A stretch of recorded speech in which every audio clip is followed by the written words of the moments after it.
नमस्कार, मैं हूं मनोज कुमार और आप देख रहे हैं इंडिया न्यूज़ का डिजिटल चैनल इन खबर। भारत की कुछ शख्सियतें ऐसी रही हैं जिनकी मौत का राज अभी तक इतिहास के पन्नों में दफन है। अभी तक रहस्य पर से पर्दा उठा नहीं है, चाहे सुभाष चंद्र बोस हों, चाहे लाल बहादुर शास्त्री हों या डॉक्टर श्यामा प्रसाद मुखर्जी हों।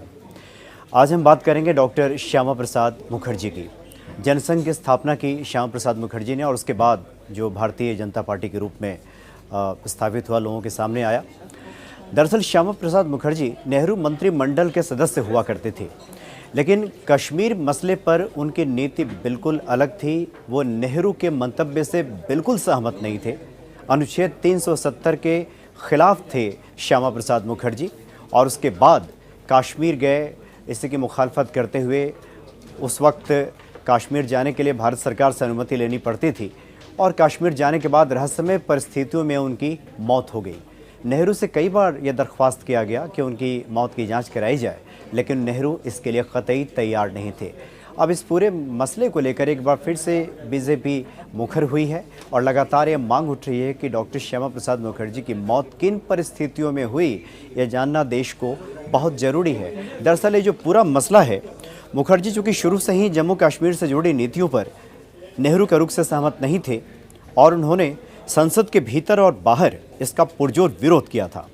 1951 में जनसंघ बनाने के बाद भी मुखर्जी इस नीति के खिलाफ बोलते रहे और 1955 में कश्मीर में ही मुखर्जी की मौत संदेहास्पद परिस्थितियों में हो गई।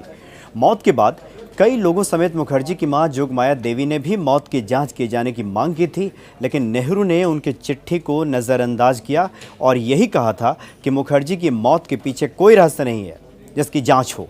तब से अब तक मुखर्जी की मौत को लेकर कई तरह के विवाद रहे हैं। 2004 में पूर्व प्रधानमंत्री अटल बिहारी वाजपेयी ने कहा था कि नेहरू की साजिश का परिणाम था कि श्यामा प्रसाद मुखर्जी की मौत वहाँ पे हुई। ये साजिश का परिणाम था, चूँकि जिस वक्त 1953 में श्यामा प्रसाद मुखर्जी कश्मीर गए थे, उस वक्त अटल बिहारी वाजपेयी भी उनके साथ थे। तो उन्होंने भी मांग की, कहा था कि ये जांच होनी चाहिए, लेकिन उस वक्त भी जांच हो नहीं पाई थी। और इसके अलावा श्यामा प्रसाद मुखर्जी पर केंद्रित एक किताब जो आई थी, उसके लेखक एस.सी. दत्ता ने तो मुखर्जी की हत्या किए जाने का दावा तक किया था। नेहरू की नीतियों के विरोध के दौरान मुखर्जी कश्मीर जाकर अपनी बात कहना चाहते थे, लेकिन 11 मई 1953 को श्रीनगर में घुसते ही उन्हें गिरफ्तार कर लिया गया। तब वहां शेख अब्दुल्ला की सरकार थी। 2 सहयोगियों समेत गिरफ्तार किए गए मुखर्जी को पहले सेंट्रल जेल भेजा गया और फिर वहां से बाहर शहर के कॉटेज में शिफ्ट कर दिया गया। 1 महीने से ज़्यादा कैद में रखे गए मुखर्जी की सेहत लगातार बिगड़ रही थी। उन्हें बुखार और दर्द की शिकायत थी। 20 जून की रात उन्हें एक बीमारी हो गई जो उन्हें 1937 और 1944 में भी हुआ था और डॉक्टर अली उनकी जांच कर रहे थे और स्ट्रेप्टोमाइसिन का इंजेक्शन उस वक्त दिया गया और ये कहा गया कि श्यामा प्रसाद मुखर्जी को ये इंजेक्शन देने के लिए उनके पूर्ववर्ती डॉक्टरों ने मना किया था और ये कहा था कि ये इंजेक्शन उन्हें सूट नहीं करता। बावजूद इसके ये इंजेक्शन उन्हें दिया गया था और उसके बाद जो नर्स हैं उसने बताया कि इंजेक्शन देने के बाद वो काफ़ी तड़प उठे थे और उसने कहा था डॉक्टर को कि ये आपने क्या किया।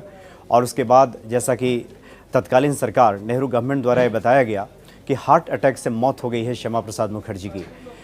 और उसके बाद 3:40 का समय हॉस्पिटल ने बताया कि इस समय मौत हुई है, जबकि नर्स का कहना था कि 2:20 पर ही श्यामा प्रसाद मुखर्जी की मौत हो गई है। तो कई ऐसे राज हैं जिन पर अगर गौर किया जाए। पहला तो ये है कि उनको आखिर जेल से कॉलेज में शिफ्ट क्यों किया गया, इतने गंभीर बीमारी के बावजूद, और जबकि काफ़ी देर से वो बीमार चल रहे थे, उन्हें हॉस्पिटल शिफ्ट क्यों नहीं किया गया। जिस इंजेक्शन को देने की मनाही की गई थी वो इंजेक्शन आखिर श्यामा प्रसाद मुखर्जी को क्यों दिया गया। और दूसरा जो सबसे महत्वपूर्ण सवाल है वो ये है कि आखिर अस्पताल प्रशासन ने जो समय बताया कि 3:30 पर श्यामा प्रसाद मुखर्जी की मौत हुई और नर्स ने जो समय बताया वो 2:20, तो दोनों के समय का आखिर अंतराल क्या था। और ये भी गौर करने वाली बात है कि अब तक जो भी शख्सियतें रही हैं उनकी मौत की जांच हुई है, भले ही रिज़ल्ट चाहे जो कुछ भी आया हो, चाहे वो सुभाष चंद्र बोस हों या फिर लाल बहादुर शास्त्री हों, लेकिन इकलौते ऐसे शख्सियत थे श्यामा प्रसाद मुखर्जी जिनकी मौत की जांच की अनुमति देने से नेहरू ने साफ मना कर दिया था।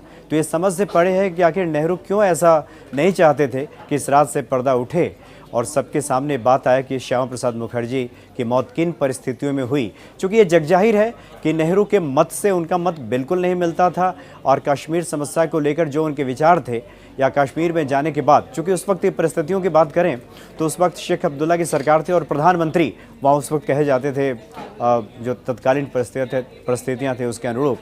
और उसके बाद जो तमाम परिस्थिति है ये निकल कर सामने आई है कि इसके पीछे कोई गहरा राज छुपा हुआ है। इसलिए एक बार फिर से ये बात काफ़ी मुखर है कि श्यामा प्रसाद मुखर्जी की मौत की जांच हो और दूध का दूध और पानी का पानी हो जाए और सच और झूठ क्या है ये लोगों के सामने आ जाए।